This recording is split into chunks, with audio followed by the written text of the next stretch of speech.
झारखंड की एक ऐसी सीट जहां सभी राजनीतिज्ञों का गणित फेल हो जा रहा है। ये हो सकता है, वो हो सकता है कि चक्कर में कोई बता ही नहीं पा रहा है कि आखिर यहां होने क्या वाला है। एक तरफ मोदी जी का चेहरा है, दूसरी तरफ हेमंत सोरेन की नाम की सहानुभूति और तीसरे तरफ है युवा छात्रों की एक बड़ी फौज जो दावा कर रहे हैं कि एक आंधी चली है जिसमें सारे सियासी समीकरण धराशायी हो जाएंगे, ध्वस्त हो जाएंगे। जी हां, आप सही सोच रहे हैं। हम बात कर रहे हैं झारखंड में अब तक सबसे अधिक चर्चा और कहें कि विवादों में भी रही बाबू विनोद बिहारी महतो की लोकसभा सीट गिरिडीह की। गिरिडीह में कांग्रेस 5 बार जीती। छोटा नागपुर, संथाल परगना जनता पार्टी और स्वतंत्रता पार्टी के साथ जनता पार्टी और झारखंड मुक्ति मोर्चा ने भी यहां से जीत का स्वाद चखा है। लेकिन 96 के बाद जिस पार्टी का यहां से अधिक दबदबा रहा वो है देश की सबसे बड़ी पार्टी भाजपा। अभी यह सीट भाजपा के साथ ही आजसू के पास है, लेकिन लोग कह रहे हैं कि यहां भी चेहरा तो मोदी ही है।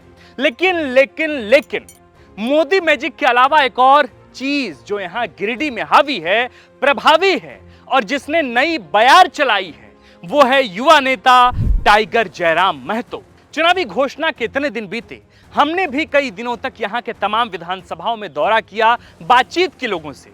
हम अभी भी गिरिडीह में हैं, लेकिन पल पल बदलते समीकरण और रुख बदलती चुनावी हवा में कुछ भी साफ और स्पष्ट नजर नहीं आ रहा है।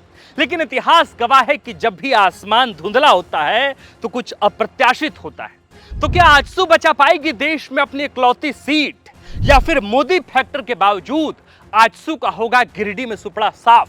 क्या हेमंत के प्रति लोगों की सहानुभूति आएगी झामुमो के काम, या फिर पहली बार यहां से चुनाव लड़ रहे मथुरा प्रसाद महतो त्रिकोणीय मुकाबले में नैया पार लगाकर पहुंच जाएंगे संसद? सवाल तो यह भी है कि क्या आंदोलनों से उपजे एक साधारण से लड़के को मिल सकेगा गिरिडीह की जनता का आशीर्वाद, या फिर सोशल मीडिया सेंसेशन बनकर रह जाएंगे टाइगर जयराम महतो? नश्तर से चुभते हुए इन सभी सवालों का देंगे जवाब और बताएंगे आपको कि चुनाव के मुहाने पर क्या है गिरिडीह का मूड और क्या कहता है गिरिडीह का चुनावी समीकरण। नमस्कार, जोहार, मेरा नाम है आकाश आनंद और आप देखना शुरू कर चुके हैं झारखंड की राजनीति की हर पहलू पर विस्तृत विश्लेषण का सबसे बड़ा कार्यक्रम सियासी कहानियां।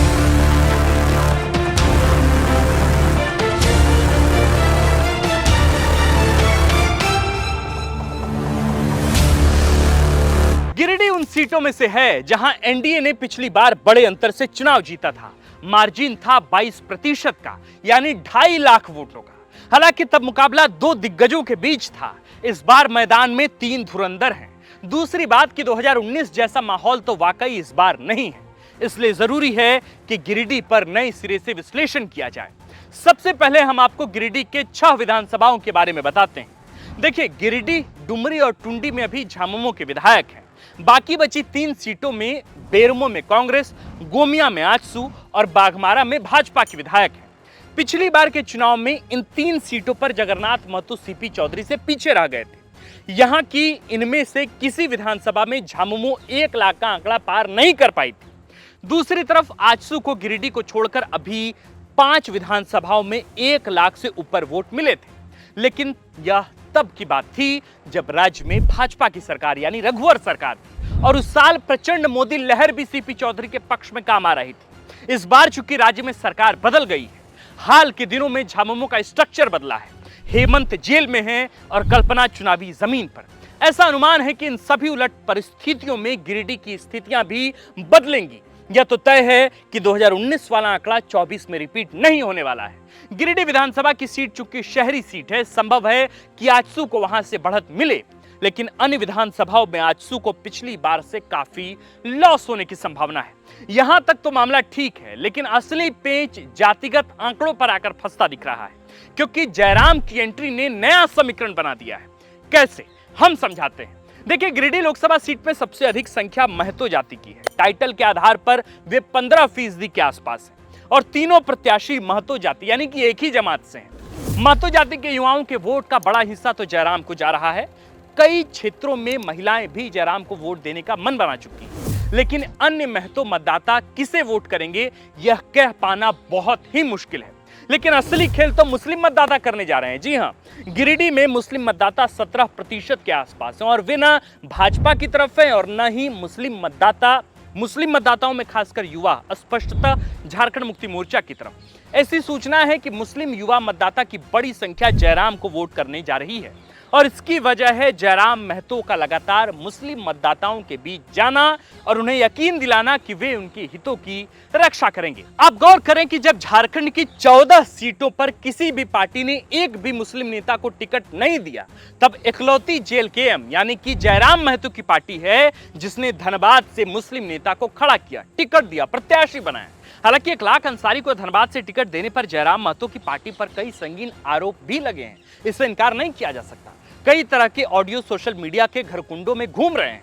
धनबाद से अल्पसंख्यक को टिकट देना, पार्टी में फरजान खान को बड़ा पद देना, यह सब एक सोची समझी रणनीति और एक प्लान मुताबिक हुआ है। मुस्लिम युवाओं को लेकर जयराम का संदेश वाकई बड़ा है और शायद इसलिए असर भी बड़ा रहे। अब सोचिए कि मुस्लिम समाज के 2,86,000 वोटरों का अगर 20% वोट भी जयराम की तरफ आता है तो वे मथुरा प्रसाद महतो का गेम कितना खराब कर सकते हैं। झारखंड के मुसलमानों में इस बात की नाराजगी तो है और बिल्कुल है कि जिस कांग्रेस और झामुमो को वे लगातार समर्थन करते रहे, परंपरागत तरीके से वोट करते रहे, आज उसी पार्टी ने एक भी मुस्लिम को टिकट नहीं दिया, टिकट देने योग्य समझा नहीं। जयराम अगर मुस्लिम युवाओं को चुनाव के आखिरी वक्त तक ये मैसेज देने में कामयाब रहे तो मामला उनके पक्ष में कई हद तक जा सकता है। बहरहाल गिरिडीह में तीसरा बड़ा खेमा है आदिवासी वोटरों का। 15% आदिवासी यानी 2.5 लाख वोटर। हेमंत सोरेन के जेल जाने के बाद से ही कहा जा रहा है कि झारखंड का आदिवासी समाज इस बार झामुमो की तरफ एक तरफा लामबंद होंगे। इसके पीछे का एक तरफा आधार है परंपरागत वोटिंग पैटर्न और हेमंत के प्रति सहानुभूति की लहर। सनद रहे कि 2019 के लोकसभा चुनाव में यही आदिवासी समाज के वोटों का बिखराव जगन्नाथ महतो और सीपी चौधरी के बीच भी हुआ था और जिसका असर चुनावी नतीजों में स्पष्टतः देखने को मिला था। लेकिन इस बार आदिवासी तबके में यह मैसेज ट्रांसमिट करने में झामुमो की स्टार प्रचारक यानी कैंपेनर कल्पना सोरेन डटकर हर सभाओं में कह रही हैं कि एक आदिवासी मुख्यमंत्री को भाजपा ने परेशान कर जेल भेजवा दिया है। यानी इस समीकरण के लिहाज से देखें तो आदिवासी वोटरों का बिखराव होता गिरिडीह में नहीं दिख रहा है, जिसका नुकसान जयराम महतो और सीपी चौधरी को होगा। यहाँ इसका स्पष्टता फायदा जो है वो मथुरा महतो को मिलता दिख रहा है। बहरहाल अब आगे बढ़ते हैं। गिरिडीह में आजसू के प्रत्याशी सीपी चौधरी के पास बाकी दोनों की तरह किसी जाति या समुदाय का विशेष का वोट तो नहीं। यहां तक कि जो उनके कोर वोटर रहे हैं यानी महतो, उसमें दो तरफ से जबरदस्त सेंधमारी की संभावना है। लेकिन जो अन्य 50% वोटर हैं जिनमें ओबीसी, दलित और सवर्ण जातियां आती हैं, उनका एक बड़ा हिस्सा जरूर सीपी चौधरी के साथ है और इसका आधार है नरेंद्र भाई मोदी। इस बात में कोई दो राय नहीं कि पूरे गिरिडीह लोकसभा में सीपी चौधरी को लेकर नाराजगी है, लेकिन फिर मैं कह रहा हूं कि वही नाराज लोग सीपी चौधरी को दोबारा वोट करेंगे, वो भी मोदी के नाम पर। आप इसे जिस तरह से भी देखें, लेकिन देखें जरूर, इसका फायदा सीपी चौधरी को मिलता जरूर दिख रहा है। याद कीजिए पीएम मोदी की गिरिडीह और कोडरमा की संयुक्त चुनावी सभा को, जहां पीएम मोदी ने स्पष्ट कहा था कि मैं ही आपका पीएम हूं और मैं ही आपका एमपी भी। हालांकि यह बहुत वेग स्टेटमेंट है, पर पीएम मोदी के इस तरह के स्टेटमेंट का असर संभवतः गिरिडीह में जरूर हो सकता है सवर्ण मतदाताओं के बीच। अब आइए एक आखिरी सवाल पर। सवाल ये कि आखिर फिर वो कौन सा फैक्टर है जो गिरिडीह में जीत हार का फैसला तय करेगा। सच कहूं तो दो चीजें हैं जिसका बहुत असर देखने को मिल सकता है।